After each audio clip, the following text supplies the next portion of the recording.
Welcome to our channel. నేను నా ఆలోచనలండి.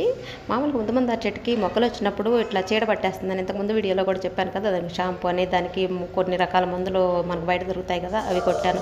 అవి కొట్టినప్పుడు కూడా నెక్స్ట్ టైం మొగ్గలు వచ్చినప్పుడు మళ్ళీ అది మర్చిపోకుండా ఎక్కడి నుంచి వస్తుందో ఏమోనండి పగబట్టినట్టు వచ్చి దీనికైతే పడుతుంది. ఇక నాకైతే చిరాకు వచ్చేసి ఏం చేయాలా, దీనికి ఏం పెట్టాలని అర్థం కాక ఇక మనకు ఆడవాళ్ళ కంటే ఔషధ గది ఒకటి ఉంటుంది కదండి, అదేనండి కిచెను. ఈ కిచెన్లోకి వెళ్ళి పసుపు అయితే తీసుకొచ్చేసి ప్రతి మొగ్గకు కూడా పెట్టేశారండి ఫుల్గా. ఇదిగోండి ఈ పెద్ద పెద్ద పూలు వచ్చే చూడండి, దానికైతే బాగా పట్టేసిందండి.